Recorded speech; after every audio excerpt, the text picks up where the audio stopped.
how I manifested my own dancing studio out of thin air. It was literally gifted to me a couple of months after I made this wish. So if you're following me, you know that I had the studio for 10 years and I already sold it last year. But the story of how I ended up owning it, it's quite magical. So I found this pole dancing studio, first and only in town, and started taking classes there. I loved it. I loved the studio. I loved the teacher. And I remember one day I was watching her working. We were having a class and I looked at her and thought, wow, I would like to be like her. Like, I would like to be doing this. It was the moment where I felt really inspired and admiring her. So I just had this moment and let go of this thought. I wasn't thinking back then of, oh, I'm gonna open my studio. I was doing good, but I was just a student. And also that studio looked perfect for me. So I wouldn't be opening another one because I liked that one as it was.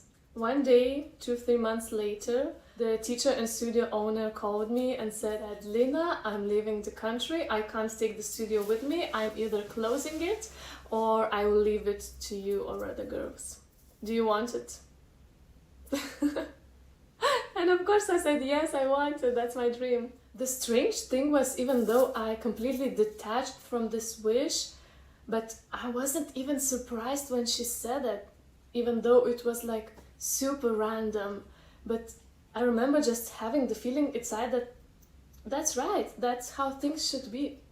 So as you already know, I took the studio. It was tiny back then and I made it big, but that's another topic today about manifesting. I think I'm quite good at manifesting. And later in my life, when I was looking back on this experience, I realized how exactly I did it, how exactly I manifested it. I used it more times. I called it the admiration method, and it is, I guess, my favorite because it's super effortless and it's suitable for really big things, big shifts like career shifts, and also for something that is really meant for you. So if manifestation topic is interesting for you, give me some feedback, as well as if you want me to share the details of this manifestation technique I call the admiration or sometimes inspiration technique. And if you have some questions, you can always DM me. It helps me really a lot to understand what content should I create. Thanks for watching, my beautiful soul. See you in the next videos.